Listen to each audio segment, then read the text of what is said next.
ये रिश्ता क्या कहलाता है ओ।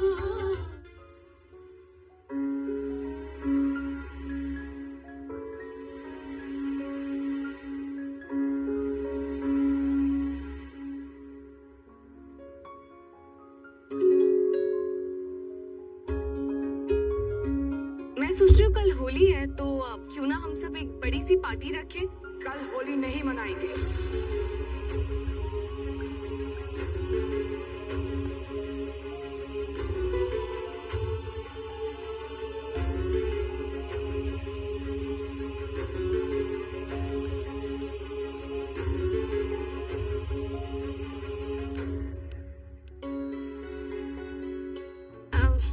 मम्मी सा, हर साल तो हम उन दोनों के साथ होली मनाते हैं ना। कौन दोनों? अरे हमारे धूम और धाम, हर साल हम धूमधाम से होली मनाते हैं ना। धूमधाम से तब मनाते मनीषा जब सब खुश हो। यहाँ पर तो सबके 12 बजे हुए हैं, तो फिर बाहर वालों को बुला के उनके आगे खुश होने का क्यों नाटक करना है? लेकिन दादी सा, होली का यही तो पर्पस होता है कि होली के सुंदर हैप्पी रंग में हम अपनी अपनी हैप्पीनेस ढूंढें। हमने कहा कल घर में होली नहीं मनाएंगे।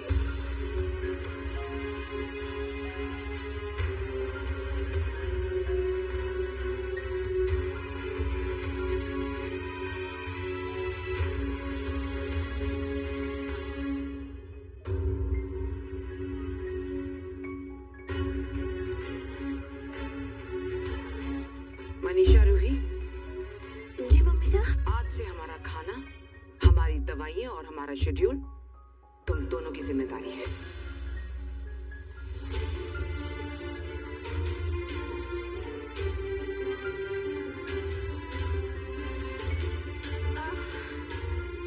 पर मम्मी सा, ये तो बहुत बड़ी जिम्मेदारी है और हम दोनों इतने जिम्मेदार नहीं हैं। और सालों से इस चीज की देखरेख तो जेठानी सा ही करती है, तो हम कैसे?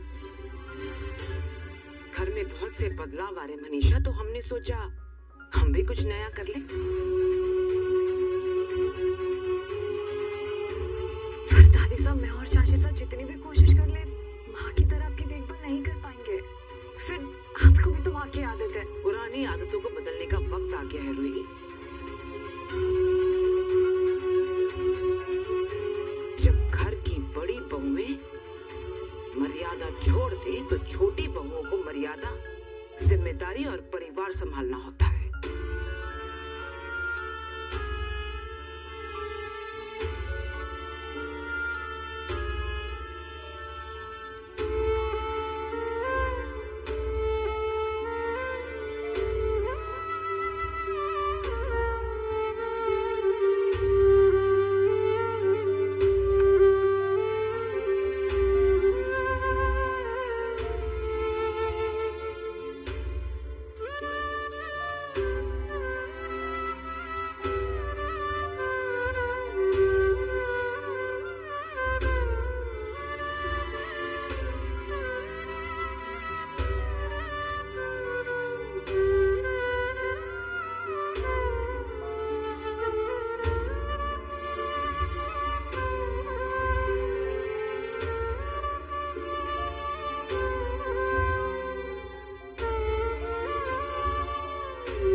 आपने हमारे लिए दादीसा के खिलाफ आवाज उठाई ना, इसलिए हो रहा है ये सब। सॉरी माँ। जेठानी साहब, आप इन दोनों बुद्धुओं के कान खींचेंगे कि मैं खींचूं? अरे तुम दोनों ने यहाँ पे कुछ भी गलत नहीं किया। एक सीक्रेट बताओ, यहाँ पे ना मम्मी सा ही गलत थी। I mean, अपने बच्चों को घर से बाहर कौन निकालता है?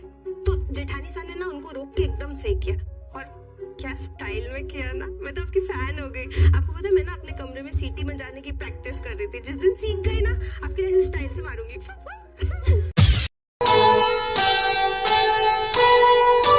आँखें देखें मौन मुख सहा कहाँ नहीं जाए, लेख विधाता का लिखा कौन किसे समझाए, कौन किसे समझाए।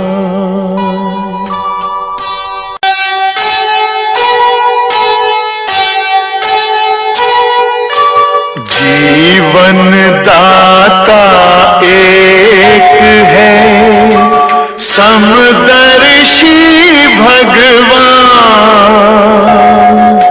जैसी जिसकी पात्रता वैसा जीवन दान, वैसा जीवन दान। तमस रजस सतगुणवती माता प्रकृति प्रधान, जैसी जननी भावना वैसी ही संतान, वैसी ही संतान।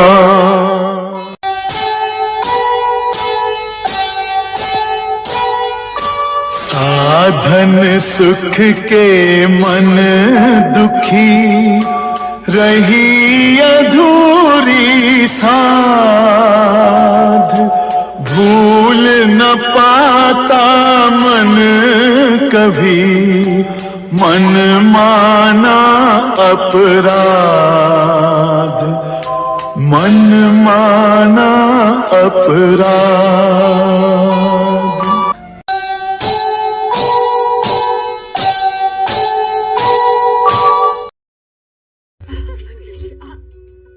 सच बोलूं, जब से तुम इस घर में आई हो ना, यहाँ पे बहुत बदलाव आ गया है। और अब मुझे दिखाई दे रहा है कि बदलाव कितना अच्छा होता है, कितना हेल्दी होता है।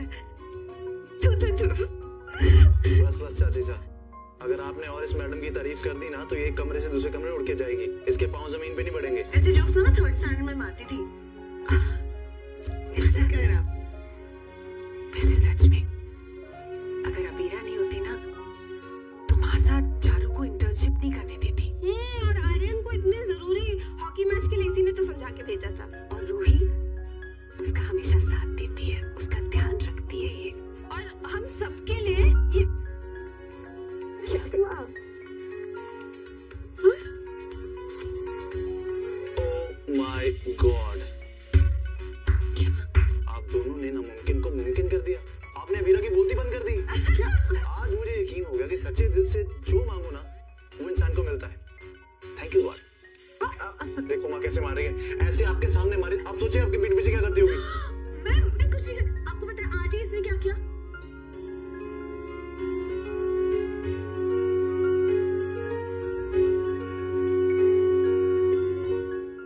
कहा ना घर में कोई होली नहीं खेलेगा, बात खत्म। मैं घर में कहा, मैं दोस्त की पार्टी में जाने की बात कर रहा हूँ।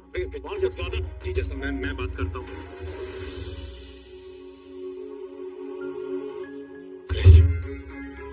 मासा का मन नहीं है कि इस बार कोई भी होली खेले। पर पापा, दादीसा ने ये तो नहीं कहा ना कि कोई घर के बाहर होली नहीं खेल सकता। अरे मासा का मन रखने के लिए तुम लोग इतना नहीं कर सकते। लेकिन दादीसा, ताईसा, अरमान भी और अबीरा भाभी से गुस्सा है ना, तो वो हमें क्यों पनिश कर रही है? तो गलत बात है ना। जरा माँ के बारे में तो सोचो, उन पर क्या बीत रही होगी।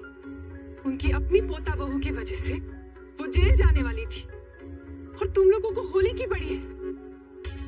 पहले मुझे भी अभीरा की सारी बातें गलत नहीं लगती थी, पर अब लगने लगा है कि वो हमारे परिवार के लिए सही नहीं है। सही नहीं है। मामा सा अभीरा भाभी ने ही नानी सा को जेल जाने से बचाया है। उसने मासा को पहले गड्ढे में धकेला, फिर खुद ही बाहर निकल के महान बन रही है। ये गलत है, हमें होली खेलनी है। हाँ, बस करो। अभीरा के साथ रह रहे के तुम सब भी उसकी तरह बदतमीज हो गए हो।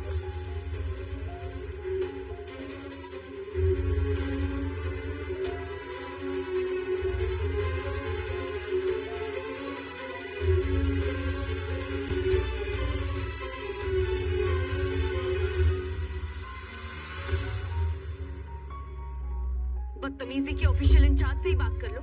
इन चारों के ऊपर क्यों चिढ़ रही हो? बाकी सबके सामने तो मेरी बुराई करती ही रहती हो, कम से कम बच्चों के सामने तो मेरी सॉरी, तुम लोग मेरी वजह से होली नहीं मना पाओगे।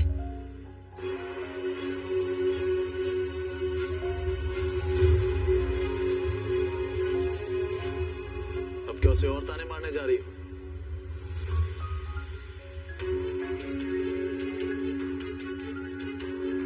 क्या उसे 10 मिनट सांस लेने दोगी? अरमान, अबीरा की वजह से दादी से इतनी हर्ट हुई है। उनका और माँ का इतना बड़ा झगड़ा और तुम वो क्या अभी भी उसे ही सपोर्ट कर रहे हो? उसकी गलती है। एक मिनट, लो, जी मैंने टाइम पीछे कर दिया। क्या अब उसकी गलती ठीक हो गई? नहीं ना। क्या अब हम सब लोग आगे बढ़ सकते हैं? क्या अगले 10 साल तक हमें बस अबीरा की यही गलती डिस्कस करनी है? तुम उसकी गलतियों को कितना लाइटली ले रहे हो। उसके किए का नतीजा हम सब मुकद्दर आगे भी भुगतेंगे, पर तुम्हें उसमें कोई कमी नजर ही नहीं आती है। मेरी आंखों को सब दिखाई देता है, उसकी कमियां नजर आती हैं, लेकिन तुम्हें उसकी कोई अच्छाई नजर नहीं आती है। मैं मानता हूं कि दादी साहब के केस के मामले में वो गलत थी।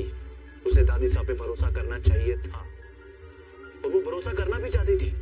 इसलिए उसने सबके बीच में दादी साहब से एक बार पूछा भी कि दादी साहब प्लीज एक बार बोल दीजिए कि आप बेकसूर हैं। पर नहीं, हम सबकी ईगो तो इतनी नाजुक है कि हमने उसकी एक नहीं सुनी, बस सब लोग उस पर चढ़ गए। 1 सेकेंड, अबीरा दादी साहब को हराना नहीं चाहती थी, वो बस उन गरीबों को इंसाफ दिलाना चाहती थी जिनके घर उस आग में जल गए थे। वो अपनी फर्म के साथ मिलकर बस उनकी मदद कर रही थी, जिनके बारे में हम सब लोगों ने तो एक बार सोचा तक नहीं। वो अबीरा थी रूही, जिसने दादी साहब और उन गरीबों को इंसाफ दिलाया। मेरी एक बात लिख के रख लो रूही, अबीरा बहुत जल्द एक लॉयर ही नहीं, एक बहुत अच्छी बहू भी बनके दिखाएगी, क्योंकि वो सबके बारे में सोचती है। लेकिन यहाँ किसी में इतना सब्र नहीं कि उसे एक मौका दे दें। रूही को तो इन मौकों की जरूरत नहीं पड़ी, कितने आराम से एडजस्ट कर लिया। एक अबीरा ही है जो गलतियों पे गलती की जा रही है। क्या आपसे कभी गलती नहीं हुई फूफासा? क्या तुमने कभी गलती नहीं की है रूही? की है, सबसे हुई है, हम सब करते हैं, आगे भी करेंगे। लेकिन हम सब रोज सुबह डरे सहमे नहीं उठते कि आज पता नहीं हमसे क्या हो जाएगा। लेकिन अबीरा उठती है, क्योंकि हमारी गलतियों को माफी मिल जाती है, उसे सीधी सजा सुनाई जाती है, ताने दिए जाते हैं, भड़ास निकाली जाती है।